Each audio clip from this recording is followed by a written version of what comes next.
Fina Family, entre choix de vie, séparation voulue ou imposée, difficulté à se reconstruire, bonheur perdu et retrouvé. Le quotidien de nos familles, famille monoparentale et recomposée, est plein de rebondissements et suspense. Fina Family sur ABK Radio, lundi et mardi 16h-17h. Entre partage d'expériences, analyse d'experts et divergence d'opinions. Fina Family, une présentation de Sidonie Ficat. Fina Family, comprendre ce qui n'a pas marché, mais surtout ce qui pourrait marcher.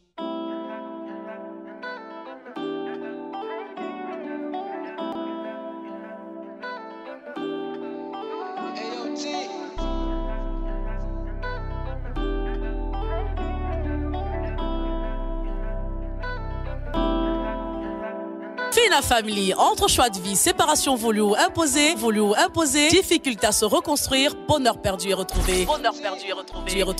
Le quotidien de nos familles, famille monoparentale et recomposée, est plein de rebondissements et suspense. Fina Family sur ABK Radio, lundi et mardi 16h-17h. Entre partage d'expériences, analyse d'experts et divergence d'opinions. Fina Family, une présentation de Sidonie Ficat. Fina Family, comprendre ce qui n'a pas marché, mais surtout ce qui pourrait marcher.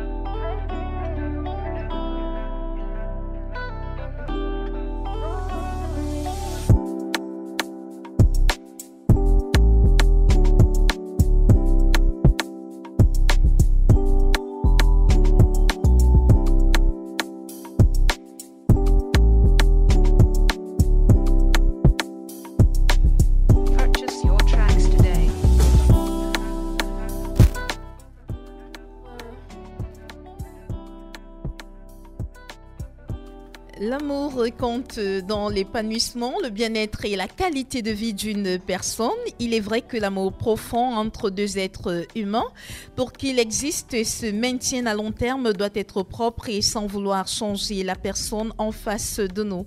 Un tel amour dans lequel chacun a le droit d'être lui-même tel qu'il est, quand les deux personnes s'acceptent avec leurs forces et surtout avec leurs faiblesses. En ce sens, l'amour entre parents et enfants doit être inconditionnel. D'autre part, le fait que l'amour entre parents et enfants doit être inconditionnel ne signifie pas vraiment que cela soit facile à mettre en œuvre. Lorsque notre enfant naît, des attentes, des désirs et des rêves que nous avons pour lui naissent avec lui, mais pas que. Parce que, disons-le, l'enfant aussi attend d'évoluer dans un cadre stable avec papa et maman qui s'aiment et s'entendent pour lui conférer un cadre de vie favorable à l'aboutissement de tous les désirs des parents. Hélas, l'homme propose et Dieu dispose, et la réalité n'est pas toujours une pilule facile à avaler. Pour partager son parcours de vie en famille avec nos auditeurs de ABK Radio, nous avons le plaisir de recevoir une jeune Camerounaise qui est elle. En attendant qu'elle se présente elle-même à vous, je dirais qu'elle est la fille de son père et de sa mère. Aux Améliane, bienvenue à ABK Radio et merci d'être des nôtres ce jour. Merci, Oh oui, vas-y, parle, tu peux parler. Merci, Madame Fika. Voilà, Sidonie Fika assure la présentation de cette émission, William Tchalak assure la mise en onde.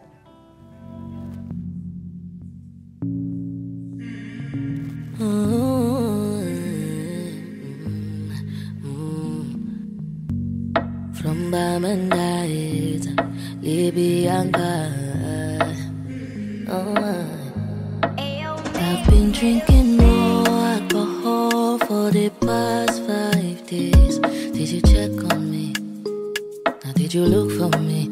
I walked in the room, eyes are red, and I don't smoke banga. Did you check on me? Now did you notice me? Nobody will know the paranoia, oh. Cause I put a smile on my face, a facade you can never face. And if you don't know me well, oh, you won't see how buried I am inside my grave. Inside my grave. Cause you see people don't really know you. They don't really know you. Cause you see people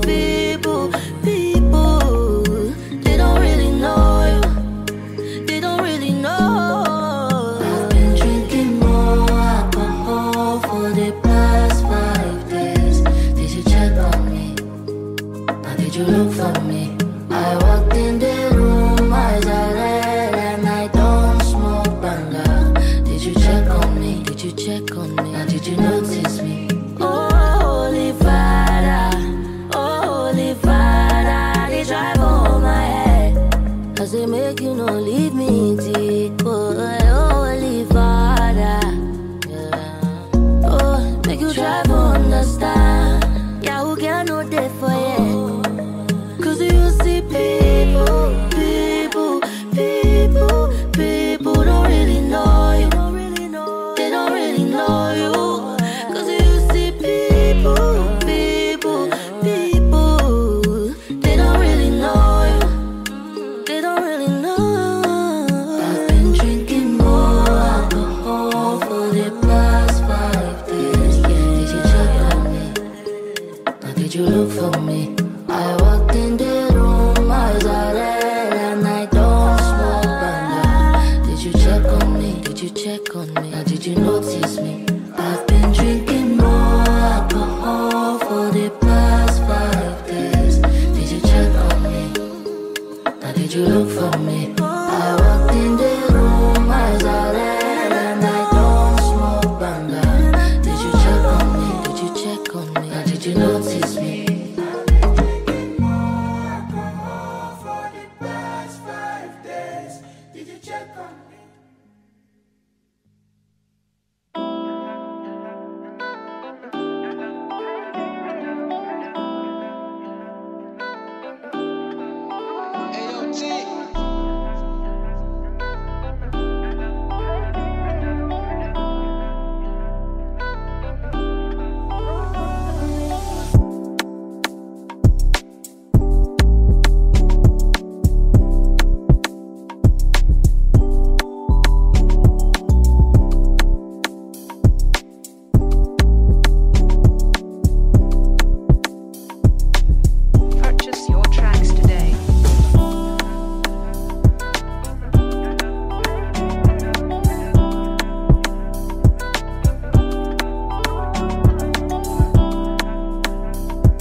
Voilà, merci de nous retrouver sur les antennes d'ABK Radio, la fréquence utile et agréable 89.9. Nous retrouvons tout de suite Osa Méliane, qui est notre invitée du jour. Osa Méliane, tout à l'heure, je vous ai dit qu'elle est la fille de son père et de sa mère. Maintenant, elle-même va se présenter à vous.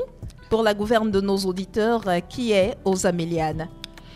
Osa Méliane, c'est une jeune dame de 30 ans, célibataire. Elle est project manager et travaille actuellement avec une clinique dans la production d'une application médicale. Tout à fait. Voilà donc la présentation brève de Osa Méliane. Et quelle est la situation familiale de Méliane à l'heure actuelle? À l'heure actuelle, la situation familiale, c'est que je vis pour le moment avec mon papa qui est séparé de ma maman depuis 2005. Depuis 2005. Oui. Est-ce qu'on peut savoir ce qui s'est passé pour que papa et maman puissent se séparer? Je ne saurais le dire puisqu'ils se sont séparés. J'étais toute petite. Quel âge? Je dirais 9-10 ans, je pense. Mm-hmm. Et donc, papa n'a jamais pris la peine de te raconter ce qui s'est passé, ou alors toi-même, tu t'es jamais intéressé à savoir ce qui s'est passé entre papa et maman pour que les deux puissent se séparer? Non, je ne me suis jamais intéressée. Je n'ai jamais posé la question à papa ni à maman. Donc, c'est arrivé et puis, étant petit, on ne savait pas ce qui s'est passé. Peut-être mes grandes sœurs, mais bon, je ne les ai aussi jamais quand même demandé. Et donc, Méliane évolue dans une famille monoparentale. Avec qui est-ce que tu vis actuellement? Avec maman, avec papa? Ils sont séparés depuis 2005. Et avec lequel des deux tu as choisi de vivre? Je dirais papa et je dirais c'est pas moi qui a choisi de vivre avec papa. La situation est arrivée et maman, elle est partie. Au début, elle est allée seule. Après, elle a pris mes 2 dernières petites sœurs. Mm-hmm. Voilà. Et donc, elle est d'abord partie seule. Elle a pris après, par la suite, vos deux. Et elle a choisi de vous laisser avec votre papa, ou c'est papa qui a insisté pour que vous restiez avec lui? Je pense que c'est papa qui a insisté, si je ne me trompe pas. Et aussi, maman, pour le moment, lorsqu'elle quittait, et elle travaillait ici à Douala, lorsqu'elle quittait pour aller à Bamenda, peut-être elle n'avait rien à faire là-bas, prendre tous les enfants, aller avec, comment les nourrir. Ça veut dire que papa a dû faire quelque chose de tellement grave qui a fait que maman n'a pas pu, elle n'a pas pu accepter de continuer à vivre à ses côtés parce qu'elle a décidé du jour au lendemain de quitter la ville de Douala pour retourner à Bamenda. Je suppose que c'est sa ville d'origine. Oui, oui. Elle est donc originaire de Bamenda. Et comment ça se passe donc entre papa et maman depuis leur séparation? Les deux se parlent, les deux s'appellent, les deux échangent sur un certain nombre de questions qui vous concernent, vous les enfants? Au début, c'était pas facile parce que je ne pense pas qu'ils se parlaient normalement au début comme il fallait. Mais avec le temps, la tension a baissé. Mm-hmm. Et puis, ils échangent. Et je me rappelle, il y a une année, j'étais à Bamenda. Oui. Mon papa, il est venu à Bamenda où ma maman vivait. Oui. Il a même mangé, ils ont causé, tout ça. Ils se parlent. C'est vrai que ça ne peut pas être comme auparavant lorsqu'ils étaient ensemble. Mais il y a cet échange, cette communication entre les deux. Et comment ça se passe avec vous-même? Comment est-ce que vous réussissez à partager le temps entre papa et maman? Vous passez plus de temps avec maman, avec papa ici à Douala. À quel moment est-ce que vous passez le temps avec votre maman qui se trouve de l'autre côté de Bamenda? Avec maman, c'est beaucoup plus pendant les vacances ou bien quand il y a une occasion à Bamenda. Je voyage, je vais là-bas. Parfois, elle aussi également, elle a des choses à faire ici en ville à Douala. Elle vient également. Et est-ce qu'il t'arrive parfois d'en vouloir à tes parents d'être séparés? Au début, étant petite, lorsque je traversais des difficultés, je les en voulais. Oui, je les en voulais. Surtout à mon papa. Je disais, mais qu'est-ce qui s'est passé? Pourquoi il a dû? Qu'est-ce qui s'est passé? Voilà. C'est vrai que je n'avais pas ce courage pour pouvoir m'avancer vers lui et lui poser cette question, ou bien à maman. Mais avec le temps, lorsque j'ai grandi, j'ai compris que c'est les adultes, ils en ont décidé. Oui, ils ont choisi donc de décider. Est-ce que, à votre niveau, vous les enfants, vous avez déjà tenté en fait, papa, est-ce qu'il a déjà tenté de faire rentrer maman à la maison? Il a essayé? Oui, je pense que papa avait essayé. Je ne sais pas si c'est mon frère ou bien ma grande sœur qui m'avait dit cela, mais il avait essayé. Maman, elle a refusé. Elle refusait pourquoi? Je ne sais pas. Ma maman, c'est une femme très stricte et catégorique. Lorsqu'elle a pris sa décision, elle ne retourne pas. Et même pour l'amour de ses enfants, elle ne retourne pas? Elle, je pense qu'elle est avec cette conviction, cette foi qu'elle nous a élevés de telle sorte qu'on ne peut pas dérouter facilement. Donc même quand maman n'était même pas là, il y avait des choses que je ne pouvais pas faire parce que j'avais peur d'elle. Que non, si elle entend, voilà, que si elle entend, et je serais une fille morte. Et donc, maman est séparée de papa depuis 2005. Est-ce que maman a pensé refaire sa vie? Elle s'est remariée jusque-là? Non, maman ne s'est pas remariée. Et votre papa? Si, lui, oui. Ah, il s'est remarié. Il s'est remarié combien de temps après la séparation avec maman? Je pense que ça doit être 2 ans après, si je ne me trompe pas.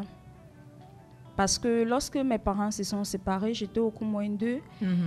Oui. Et quand je partais en 6e, je pense qu'il s'est remarié. Ça doit être 1 an et demi, je pense. Et comment est-ce que ça s'est passé avec la belle-mère dans votre vie lorsqu'elle est arrivée dans la vie de papa? C'est vrai qu'au cours moyen, on est quand même un tout petit peu consciente.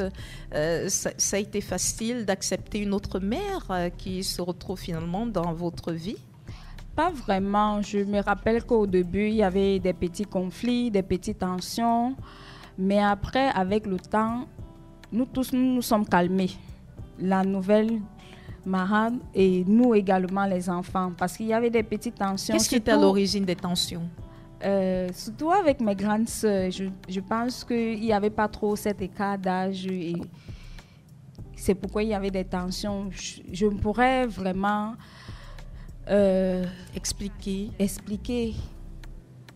Donc votre belle-mère était très jeune, un peu plus jeune que maman? Oui, un peu plus jeune que maman. Et donc, certainement, elle a fait des enfants avec votre papa. Elle en a fait combien? 3. 3 enfants. Combien de filles, combien de garçons? Une fille, 2 garçons. Une fille et 2 garçons. Et comment ça se passait avec vos frères issus du mariage entre votre père et votre belle-mère? La cohabitation? Ils sont tout jeunes, même là maintenant, ils sont encore tout jeunes. Je vais dire, la cohabitation avec eux, c'était facile parce qu'ils étaient encore des enfants. Voilà. Mais par contre, mon papa, lui, il a eu une autre femme en même temps que ma maman. C'est là où il y avait un peu de conflit avec la première fille de la deuxième femme de mon papa. Oui, donc, moi et elle, on avait le même âge. C'est là où il y avait un peu de conflit. En les conflits avec votre sœur consanguine, voilà. Qu'est-ce qui se passait? Qu'est-ce qui faisait qu'entre vous deux, il y ait toujours des étincelles? En fait, parfois. Je dirais... c'est pas la comparaison, le favoritisme, je dirais ça. Papa favorisait qui? Vous, votre sœur? Au fait, il faisait cette distinction, au fait, comparer les deux. Oh, toi, il faut faire comme ta sœur. Pourquoi tu ne fais pas comme ta sœur? Ta sœur est ainsi, ta sœur est celle-là. Et puis, ça a un peu mis la tension entre nous deux, ma sœur et moi. Oui. Voilà. Et aujourd'hui, lorsque vous y pensez, vous vous dites que papa, en fait, a mal fait d'être parfois, en fait, pas que papa, les parents doivent éviter justement de créer cet esprit de concurrence et de comparaison entre les enfants. Oui, parce que le mieux, si vous voulez corriger un enfant ou bien amener l'enfant à la bonne voie, ne dites pas faites comme ta soeur ou bien faites comme ton frère. Dites-lui non, tu dois faire comme ça, fais de telle manière. Parce qu'en comparant la personne avec une autre, c'est un peu comme si tu aimais l'autre plus que l'autre et ça élève les tensions. Voilà. Je vais rappeler aux auditeurs que Osa Méliane est d'expression anglaise. Elle parle anglais, c'est sa langue principale. Et donc, elle se bat très bien en français. On peut le dire, n'est-ce pas, William Tchalak? Elle se bat très bien en français. Sa langue, c'est l'anglais, c'est sa première langue. Je ne suis pas sûre que je pourrais tenir un entretien exclusivement en anglais, comme elle le fait actuellement. Bravo, Méliane. C'est quoi le secret? Avant de revenir à notre sujet, quel a été le secret pour pouvoir s'exprimer de cette façon avec autant d'aisance en français? Ok, je vais dire, je suis d'abord née à Douala. Donc, à la maison, on parlait l'anglais et au quartier, avec les amis au quartier, c'était le français. Ensuite, lorsque je suis arrivée en 6e, je ne m'exprimais pas très bien en français. Et puis, chaque temps quand je parlais le français, les camarades de classe, ils se moquaient de moi. Donc, j'ai pris cette décision que non, je dois apprendre le français. Je dois m'y mettre et connaître comment parler comme eux là. Et aujourd'hui, on voit les résultats. Et pour revenir à votre vie de famille, qu'est-ce que vous ne compreniez pas avant dans votre vie de famille qui évolue aujourd'hui avec la maturité? Qu'est-ce que vous avez mis du temps à accepter, à adopter dans la vie de famille depuis que vous êtes toute petite, l'adolescence, jusqu'à ce que vous soyez une jeune femme aujourd'hui? Ok, il y a une chose que je ne comprenais pas beaucoup, c'est que chaque personne est unique et différente. Que peut-être le comportement ou ce que nous voyons qui est extrême, pour l'autre personne, c'est normal. Donc, j'avais toujours tendance à vouloir que les gens se comportent de la même manière que moi. Donc, les choses que je voyais que non, ceci n'est pas normal que tout le monde voit ces choses de la même manière que moi. Mais avec le temps, j'ai compris que chaque personne est unique en son genre et qu'on ne peut pas forcer quelqu'un de devenir comme nous. Et qu'est-ce que, aujourd'hui, comment est-ce que vous avez amélioré la qualité de vos relations avec surtout vos frères consanguins? Ok, le temps passe et la maturité arrive. Avec le temps, on a compris que tout cela, ce n'était pas de notre faute. On n'a pas choisi la famille dans laquelle être. On n'a pas fait le choix de notre papa. On n'a pas fait le choix d'être né là où on est. Donc, on a laissé tout cela en arrière et puis la vie avance. On ne peut pas laisser le passé continuer à détruire notre vie présente. Et le parent, dans tout ça, est-ce que chaque fois qu'il a observé qu'il y avait des tensions entre ses enfants, il a pris l'initiative de vous faire asseoir parfois, de vous parler, de vous dire en fait, vous êtes frères et sœurs et vous devez vous aimer? Non, jamais. C'est plutôt sa femme, sa nouvelle femme, qui essayait de le faire, qui essayait de nous asseoir, nous parler, et puis mes grandes sœurs aussi. Et elle est là encore, elle vit encore La femme de papa? Oui, elle est là et on a de très bonnes relations ensemble. Aujourd'hui. Voilà. Donc, elle partage la vie de papa et vous avez de très bonnes relations. C'est plutôt une bonne nouvelle. Vous avez parlé tout à l'heure de maman qui était très stricte au point où même en son absence, hein, vous aviez peur d'elle. Quelles sont donc les valeurs que maman vous a transmises en tant qu'enfant, en tant que jeune femme? Je dirais, maman, comme elle était une personne très stricte, l'une des valeurs qu'elle nous a transmises, c'est que tout doit être en ordre. Oui, oui. L'ordre déjà. Voilà, oui. L'ordre déjà. Et qu'une jeune dame, elle doit garder sa dignité. Tout à fait. Et papa, qu'est-ce qu'il a transmis comme valeur? Je dirais l'humilité et le calme, il est doux. Il est très calme. Voilà, et doux. Il est doux. Et comment est-ce que dans sa douceur et dans son calme, il a réussi à faire partie, maman? C'est maman qui était très bruyante pour papa ou bien? C'est vrai qu'un homme reste un homme, bien qu'il soit doux, c'est un homme. Oui. Voilà. Peut-être maman, pour le respecter, elle a choisi de s'en aller. Donc, je ne peux jamais savoir si je ne demande pas. Oui, il faut demander parce que c'est important quand même pour les enfants de savoir exactement ce qui se passe entre papa et maman, ce qui s'est passé entre eux pour qu'aujourd'hui ils soient séparés. C'est important de comprendre et certainement pendant que vous avez grandi avec papa, au-delà de cette vie avec votre belle-mère, au-delà de cette vie avec votre sœur, demi-sœur et vos demi-frères, il y a des faits qui ont particulièrement marqué votre enfance. C'est quoi ces événements qui aujourd'hui sont restés gravés dans votre mémoire et que vous n'oublierez jamais? Positif ou négatif? Les deux, les bons, les mauvais. Ok, l'un des moments qui ont marqué mon enfance entre familles, je dirais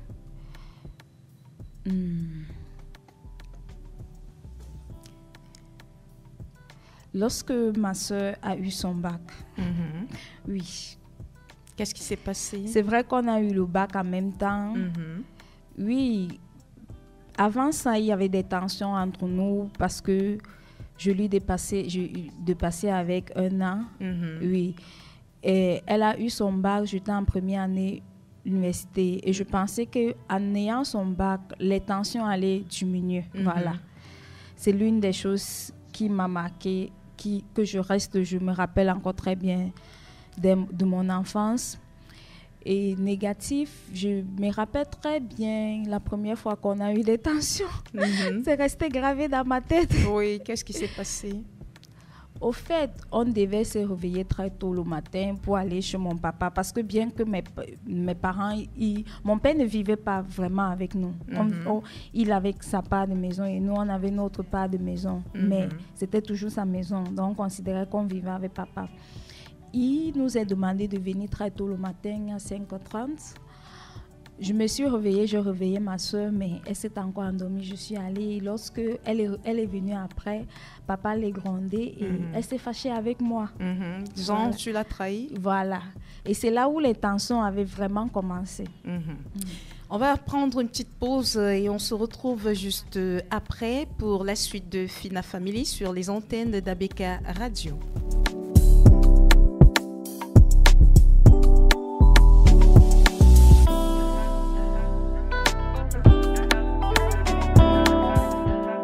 Fina Family, entre choix de vie, séparation voulue ou imposée, difficulté à se reconstruire, bonheur perdu et retrouvé. Le quotidien de nos familles, famille monoparentale et recomposée, est plein de rebondissements et suspense.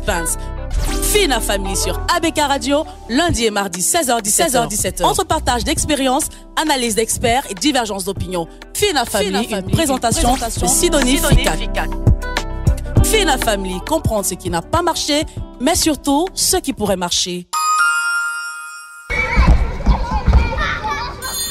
Tara, tu as appris la nouvelle? Avec Momocash, non seulement tu peux emprunter jusqu'à 100 000 francs, tu peux rembourser à l'aise et sans frais pendant 7 jours. Tape étoile 126 dièse et tente ta chance de gagner une bourse scolaire chaque jour. Avec Momo Soukoul, ta rentrée est validée. Alors, on fait quoi aujourd'hui?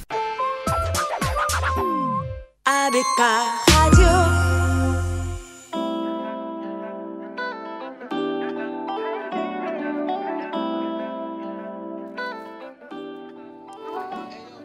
On continue donc avec notre invité du jour, Osa Méliane, qui est Project Manager et qui nous parle de sa vie d'enfance, sa vie de famille, et qui tout à l'heure nous présentait quelques faits marquants de sa vie.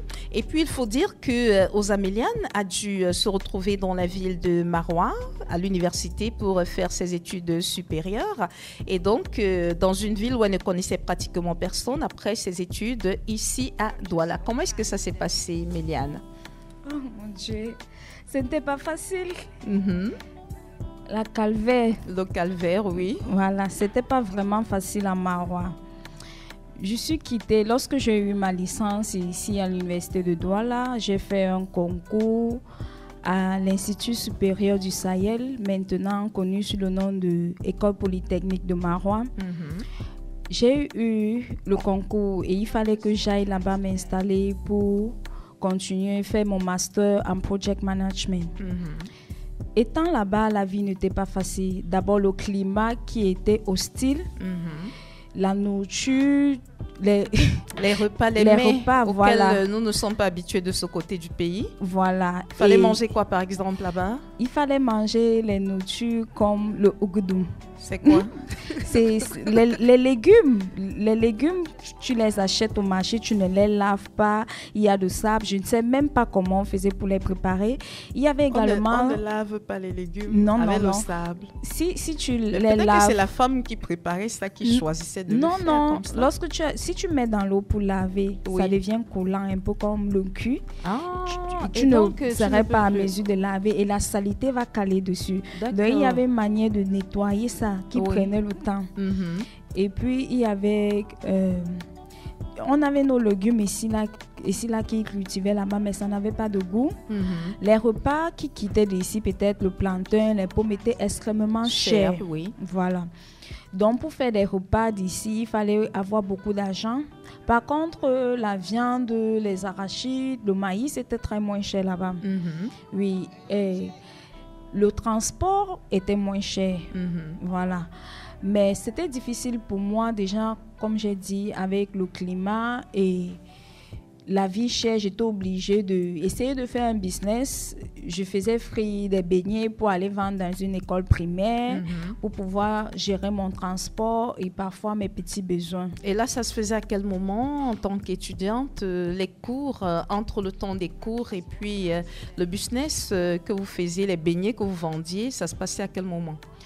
Lorsque j'étais en Master 1, je faisais cours de 8h à midi. Oui. Donc, lorsque je rentre à midi, les enfants de l'école primaire là-bas, ils avaient la partie du matin, ceux-là qui venaient le matin et ceux-là qui venaient le soir. Justement, voilà, on faisait la mi-temps là-bas. Voilà.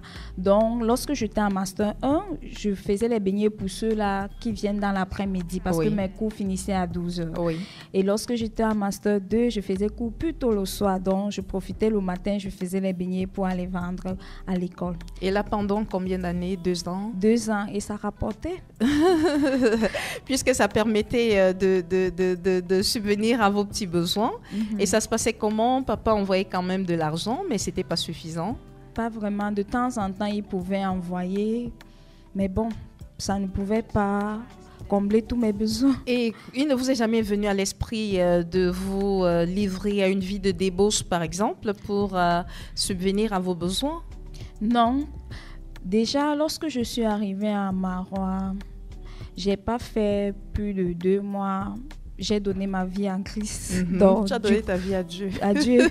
Donc, du coup, cette vie, non, ça ne m'intéressait pas. Déjà que même ici, là, avec toutes les difficultés, ici à Douala, je ne l'ai pas fait. C'est pas là-bas que je l'aurais fait. Et puis, parlons justement de cette vie que tu as donnée à Dieu. Aujourd'hui, il faut dire que Osa Méliane a une foi chrétienne très poussée. C'est très, pourquoi? très poussée. Et je ne m'amuse pas avec. Oui, aujourd'hui, c'est pourquoi?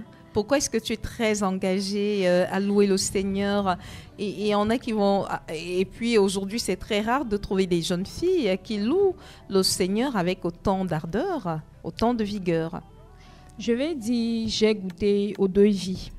Avant, lorsque j'étais ici à Douala, je n'étais pas trop engagée en ce qui concerne le christianisme. Donc, je m'amusais comme toutes les jeunes filles. J'allais en boîte de nuit, je buvais et puis tout ça, je mentais. Mais lorsque je suis arrivée à Marois et que je donne ma vie au Seigneur, j'ai décidé d'arrêter tout cela. Et vivant avec le Seigneur, il y a cette paix intérieure que je ne peux même pas exprimer, que je ressens à tout moment. Même en dépit des difficultés, en dépit de tout ce qui se passe, des chagrins, tout le reste... Je ne sais pas, il y a cette paix-là, je suis rassurée, j'ai cette espérance que non, tout va aller bien. Si je continue à croire au Seigneur et à mettre ma foi en lui, tout ira bien. Osamiliane, pour toi, la famille idéale, la famille dont tu rêves, c'est laquelle?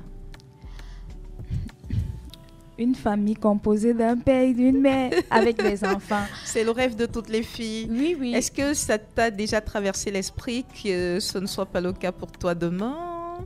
Non. Ou alors ta foi prononcée en Dieu te pousse à croire que tu auras un mari, tu fonderas la famille de tes rêves et puis tu seras heureuse dans ton mariage et tu pourras avoir une famille heureuse.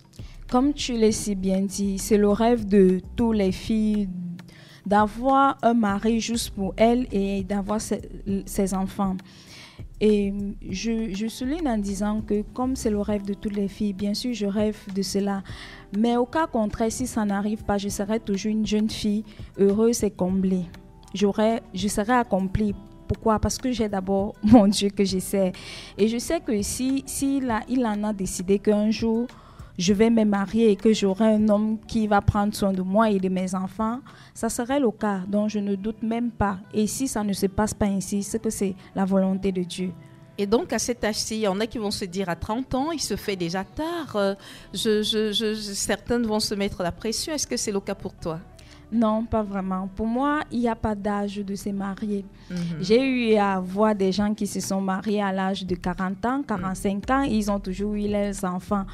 Même il y en a même qui se sont mariés à l'âge de 18 ans et jusqu'au moment où on parle là, ils ont même 40 ans mais ils n'ont pas d'enfants. Tout à fait. Parce que la plupart des gens ils disent que non, il faut te marier tôt pour avoir tes enfants. Est-ce que le but du mariage c'est forcément pour avoir des enfants? Pourquoi est-ce qu'on se marie? Si on n'arrive pas à comprendre le pourquoi on se marie, on aurait toujours tendance à parler de l'âge, que l'âge est en train de passer, oh papa et maman attendent les petits-fils, c'est monté, c'est descendu. Mais bon, moi, je n'écoute pas tout cela, je m'en fous de ce que les gens disent. Je pense à moi-même, à mon bien-être. Si c'est que je veux me marier parce que les gens sont en train de dire que ton âge passe, c'est que je ne prends pas la bonne décision. Pour me marier, il faut que je sois déjà d'abord prête parce que le mariage en elle-même n'est pas facile. Tout à fait. Donc, il faut que je sois prête et que ça soit avec quelqu'un que je sais vraiment qu'on va vivre une vie heureuse. C'est vrai qu'il y a toujours des difficultés et tout cela. Il n'y a pas de mariage parfait. Mais on doit limiter. Il y a beaucoup de jeunes filles qui se sont mariées pour des bonnes raisons et qui en souffrent aujourd'hui. Donc, c'est toujours bien de se concentrer et d'être prête et de prendre la bonne décision. Pas de courir. Non, ce n'est pas la course. Je ne suis en compétition avec personne. Très bien parlé. Et donc, pour ces filles-là qui se mettent la pression du mariage, le regard de la société, qu'est-ce qu'on va dire de moi et tout, vous leur dites qu'elles sont en train de faire fausse route lorsqu'elles s'engagent dans des relations simplement parce qu'elles voudraient satisfaire le regard des autres et se donner bonne conscience, ne pas être pointées du doigt d'être célibataire et sans enfant à un certain âge. Oui, je dirais que c'est une mauvaise décision parce qu'on ne se marie pas parce que les autres se marient, on ne se marie pas parce que les gens nous ont demandé de se marier, on ne se marie pas parce que l'âge est en train de passer, on ne se marie pas parce qu'on a envie de se marier, on se marie parce qu'on est prêt. On est prêt de pouvoir prendre soin des enfants, on peut fonder une famille, on est prêt à pouvoir supporter certaines choses dans le mariage. Parce que déjà, ce n'est pas facile de vivre dans une même maison entre frères et sœurs. Qu'en est-il avec quelqu'un que tu ne connais même pas? Tout à fait. Une nouvelle personne, vous vivez dans la même maison. Ça ne serait pas facile. Il a les différents... Il a une éducation différente, avec des principes différents. Voilà. Et toi, tu as également une éducation différente avec des principes différents. Donc, pouvoir vivre ensemble, c'est pas facile. Donc, si la personne ne regarde pas tout cela, ne considère pas tout cela avant de prendre la décision, il est en train de prendre la mauvaise route. Et il faut dire aussi aujourd'hui que il y a des structures qui proposent la formation au mariage au couple. Tu serais tenté, si jamais tu as quelqu'un qui se présente à toi aujourd'hui, d'aller à l'école du mariage pour mettre toutes les chances de ton côté afin de réussir ton mariage. L'école du mariage? Oui, il y a l'école du mariage. Wow. Comme on le dit très souvent, le mariage, c'est une école où tu prends le diplôme avant même de commencer la formation. Moi, je ne pourrais pas aller dans une école de mariage parce que chaque mariage est unique, comme chaque personne est unique. Oui, je ne pourrais pas aller là-bas parce qu'ils ne vont pas m'enseigner vraiment ce que je veux rencontrer dans le mariage. Vous voyez, que ce soit à la mairie ou bien à l'église, lorsque vous signez le mariage, on vous donne le diplôme, non, mais pourtant vous n'avez même pas encore consommé ce mariage. C'est dedans que vous consommez. Donc c'est cette école-là que tu reçois le diplôme même, avant même de commencer. En fait, pendant que tu es déjà là, c'est là où tu reçois le diplôme. Et si on t'a remis un diplôme bien avant cela, ce ne sera pas forcément nécessaire. En fait, ça ne pourra pas confirmer que tu es vraiment prête pour le mariage.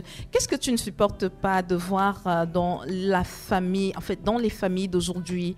On remarque que dans les familles d'aujourd'hui, il y a beaucoup de problèmes qui minent les familles. Et c'est quoi ce que tu supportes mal d'observer dans de nombreuses familles aujourd'hui? L'une des choses que je vais dire, c'est d'abord le favoritisme. Lorsque les parents essaient de distinguer entre les enfants, maman aime plus cette personne et papa aime plus cette personne, et puis c'est pas bien. La deuxième chose, je vais dire le laisser faire. Les enfants de nos jours font du n'importe quoi là maintenant. Oui. Soit papa et celui-là, non, il décide que non, on ne tape pas les enfants dans ma maison, ou bien c'est maman qui va décider de cela. Lorsqu'on regarde en arrière, nous, avec nos parents nous tapaient très bien. Ils nous mettaient sur la bonne voie. Oui, bien sûr. Mais maintenant, les enfants, il y a le laisser faire. Ils font du n'importe quoi et on s'en fout. Et on revoit même ça dans nos établissements. Parce que lorsque l'enfant commence à la maison et que le parent n'arrive pas à calmer cela, l'enfant amène cela à l'école. Et puis, à l'école, on a interdit le fouet. Voilà, donc, impossible de le chicoter également. Pas possible également. Donc c'est ce qui explique toutes les dérives auxquelles on peut assister aujourd'hui en ce qui concerne les jeunes et l'éducation. Je ne peux vraiment pas confirmer, mais je dirais que c'est une des choses. Voilà, le laisser faire des parents. Les parents sont devenus très tolérants.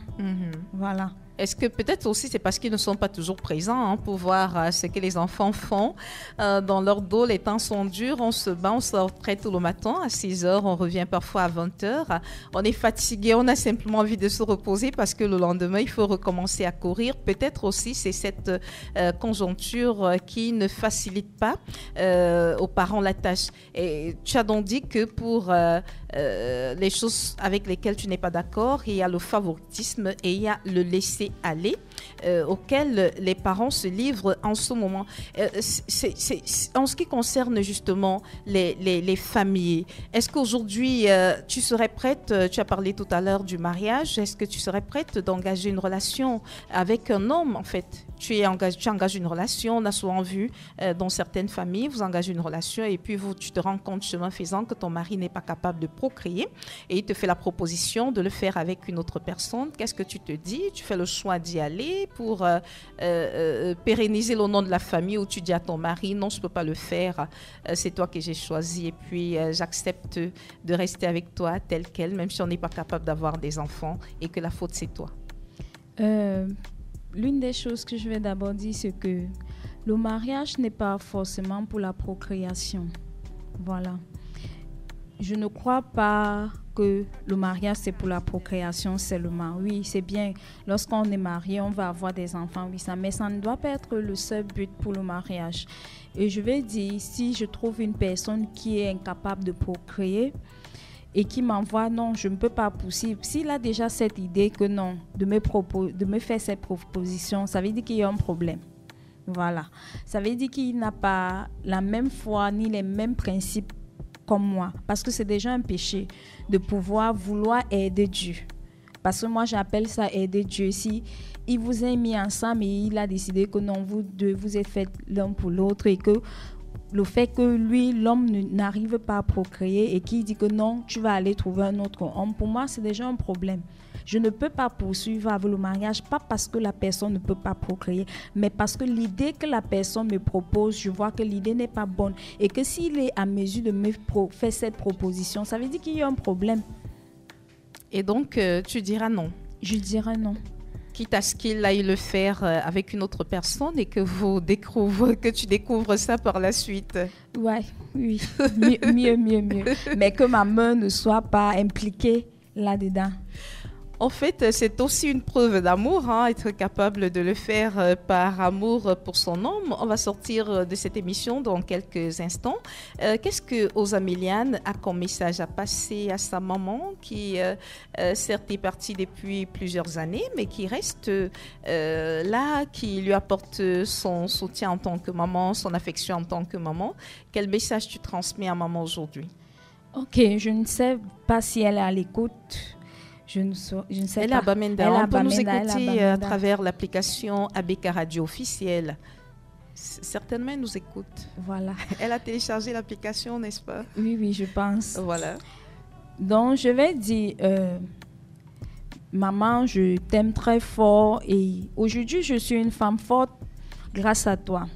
Si je suis à mesure de prendre certaines décisions, de faire certaines choses que je ne pensais même pas être à mesure de le faire, c'est grâce à toi, ton courage qui m'a toujours dit non, une femme, elle doit être forte, elle doit aller de l'avant, une femme ne doit pas baisser les bras, une femme doit être ceci, une femme doit être cela. Donc, merci beaucoup pour les principes que tu as inculqués en moi. Merci d'être toujours là. Je t'aime très forte. Et maman, son prénom c'est maman? Lydia. Ah, maman Lydia. Mm-hmm. Ok, maman Lydia, you understand your girl. C'est comme ça qu'on dit ça. Elle comprend le français, maman? Elle comprend le français. D'accord. Oui. Et à papa, qu'est-ce que tu dis? C'est papa qui? Michael, je l'appelle Michael Power. Ah, d'accord, Michael Power, en mémoire à ce Michael Power qui délivrait à un moment donné les gens à la CRTV lorsqu'il passait pour la publicité. Oui, à papa Michael, qu'est-ce que tu dis? Je vais dire, papa, merci d'être toujours là. Tu es toujours là lorsque je commence un projet. Tu es toujours là pour me soutenir et pour me dire que non, je suis capable de le faire. Merci de croire toujours en moi, même dans des projets les plus bidons. Tu dis que non. Tu es toujours là, tu es mon number one fan club. Voilà, mon number one fan. Merci beaucoup pour l'amour que tu donnes à tes enfants. Merci pour l'amour que tu me donnes. Reste toujours humble et doux tel que tu es. Et à tes frères et sœurs pour sortir, qu'est-ce que tu dis? Un petit clin d'œil. Je vais dire merci à vous, mes frères, mes sœurs, Yannick, Gwendoline, Mines, Blessing, Clarisse, Caroline, Nadine. Merci parce que vous êtes toujours là. Merci pour cette communion que nous partageons ensemble entre frères et sœurs. Bien que nos parents soient séparés, il y a toujours cet amour entre nous. Il y a toujours cette complicité. Merci pour chacun de vous qui met son effort, qui fait du mieux à ce que nous nous entendons le mieux qu'on peut entre frères et sœurs. Bisous avec tous. Et vous est jamais venu à l'esprit de réconcilier papa et maman? Je pose la question pour la dernière fois. Ça vous traverse pas l'esprit? Ça pourrait être un beau cadeau de fin de vie pour les deux finalement. Les deux, papa, lui, il est marié là maintenant. Mais les hommes sont appelés à être polygames. Hein? Mais c'est maman qui ne veut pas la polygamie, surtout qu'elle était la première. Non, je ne pense pas que c'est possible. Après toutes ces années. Pourquoi pas? Et puis, penser et puis essayer de faire, peut-être ça peut relever les anciennes blessures, les blessures qui ont eu déjà assez cicatrisé. Oh, d'accord. Donc, mieux vaut éviter. Il vaut mieux ne pas prendre l'initiative. En fait, si Voilà. ce sont les enfants qui le disent, ça veut dire que certainement, maman a pris la peine de faire certaines confidences, peut-être à tes sœurs aînées. Et c'est la raison pour laquelle elles n'ont jamais tenté de réconcilier papa et maman. Mais on va dire, pour sortir de cette émission, que les enfants, généralement, souffrent de la séparation de leurs parents, surtout lorsque les deux ont été mariés. Et de voir les enfants se retrouver soit du côté du papa ou du côté de la maman et de ne pas voir leurs parents sous le même toit, c'est assez difficile pour les enfants, même quand vous êtes déjà grand, n'est-ce pas? Il vous arrive parfois de temps en temps de vous dire, mais pourquoi est-ce que c'est arrivé? Pourquoi papa et maman ne sont pas ensemble, n'est-ce pas? Très difficile. Il n'y a aucun de nous qui a un jour dit que j'aimerais avoir une telle famille. Tout le monde dit toujours, je veux toujours être seule avec mon mari. Mais mon frère qui est un homme, il dit toujours, non, il doit avoir une seule femme. Donc, parce qu'on a déjà eu cette expérience, on a déjà vécu cela et on n'aimerait pas que nos enfants vivent la même chose que nous. Et donc, vous faites l'effort aujourd'hui d'avoir un partenaire et de lui être fidèle, de l'accepter, de ne pas permettre à une autre personne d'entrer dans vos vies pour finalement la déstabiliser, comme ça a été le cas pour vos parents. Parce que, à vous entendre, vous n'avez pas voulu le dire, mais moi, je peux penser que certainement votre maman a décidé de quitter votre père lorsqu'elle s'est rendue compte qu'il y a une autre femme qui était entrée dans sa vie. Et elle n'était donc pas prête à rester parce qu'elle n'avait pas envisagé de partager son mari avec un autre. Et certains lui diront, c'est pas une bonne africaine parce que les hommes, ils sont appelés à être polygames, mais seulement on voit les conséquences de ce que cela peut entraîner. Osaméliane, merci d'être passée par ici. Je rappelle que vous êtes Project Manager, vous l'avez dit. Oui, et vous officiez actuellement dans une clinique qui développe des applications pour faire des consultations en ligne, c'est bien ça? Oui. Merci d'être venue à Beka. Merci et d'avoir aussi partagé votre histoire de famille avec nous et les auditeurs d'Abeka Radio. Merci. William Tcholak a assuré la mise en onde de ce programme. Sidonie Fikak, je suis derrière ce micro de présentation. Merci de votre aimable attention. Très prochainement, nous nous retrouverons pour une autre édition de Fina Family.